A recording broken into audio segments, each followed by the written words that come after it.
अस्सलामुअलैकुम क्लास आपने इस वीक में अपने प्रैक्टिकल्स भी साथ लिखने हैं। ये वो प्रैक्टिकल्स हैं कि इसके लिए हमें कोई अपरेटस नहीं चाहिए स्पेसिफ़िकली, तो ये हम सब अपना अपना ही कर सकते हैं। ठीक है, तो जो एक्सपेरिमेंट नंबर है देख लीजिएगा। हम पहले कितने कर चुके हैं, आई थिंक 4 कर चुके हैं एक्सपेरिमेंट। तो एक्सपेरिमेंट नंबर नेक्स्ट जो भी होगा आपने इसे वो देना है, और इसका टाइटल क्या है, clinical examination of arterial pulse. Clinical examination of arterial pulse. ठीक है, अब देखें आर्टीरियल पल्स को एग्जामिन करने के लिए वही है जो हम पल्स रेट एग्जामिन करते हैं ना,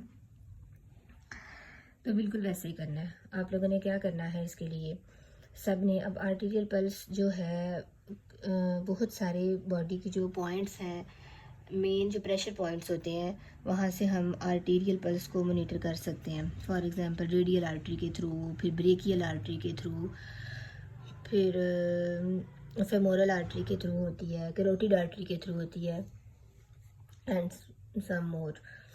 तो लेकिन जो हमारा सबसे इजी मेथड है ना, वो हम करते हैं कि हम रेडियल पल्स को फील करते हैं। ठीक है, रेडियल पल्स।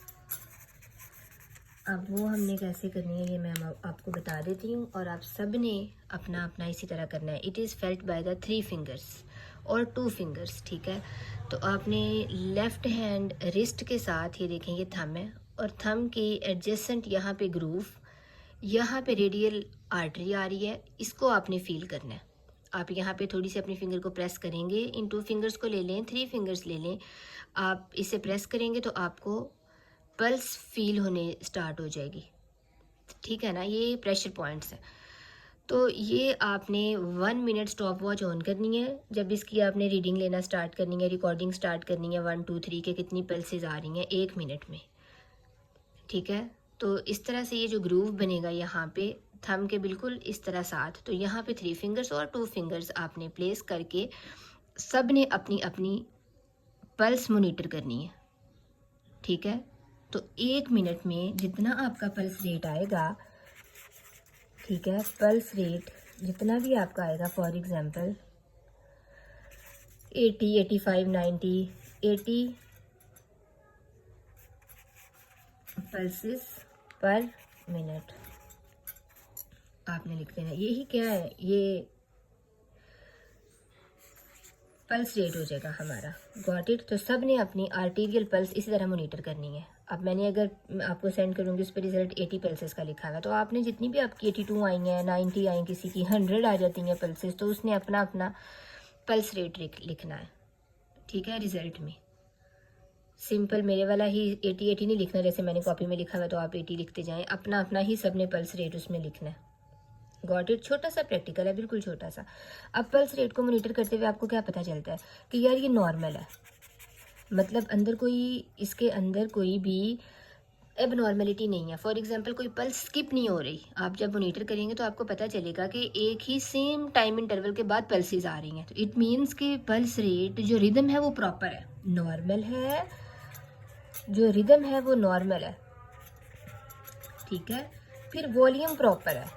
ये करेक्टरिस्टिक्स होते हैं, ये ऑब्जर्वेशंस होती हैं जो आप करते हुए नोट कर रहे होते हैं कि जो नॉर्मल है वो वॉल्यूम जो है वो भी नॉर्मल है। मतलब वॉल्यूम से कैसे पता चलेगा कि जब आप इसको चेक करते हैं ना, यहाँ पे आप प्लेस करते हैं, तो आपको पल्स के एम्पलीट्यूड से पता चल रहा होता है कि वॉल्यूम कितना है।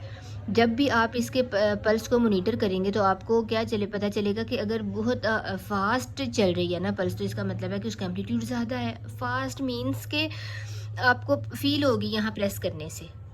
Got it. फास्ट एक और बात है ना कि अगर 100 120 से ऊपर चली गई हैं, 100 से ऊपर चली गई हैं, तो वो फास्ट पल्स है। लेकिन अगर ये देखें यहाँ पे अगर आपने प्रेशर प्रेस किया हुआ है तो आपको मतलब ज़्यादा प्रेशर फील हो रहा है अपनी फिंगर्स पे प्रेस करके, तो this will be the high amplitude.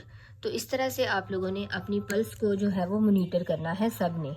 तो ये सब चीज़ें जो रिदम है, वॉल्यूम एट्सेट्रा और भी ऑब्जर्वेशंस हैं, ये आपने जो भी आपकी उसमें है रिजल्ट्स में आप इसे मेंशन कर दें कि और pulses of normal, rhythm, volume, character etcetera, got it. और अपना अपना रिजल्ट आपने अपनी कॉपी में मेंशन करना है। तो ये प्रैक्टिकल आपने रिटर्न करना है, आपका मंडे को फिर चेक होगा। क्लियर है? ओके, अल्लाह हाफिज़।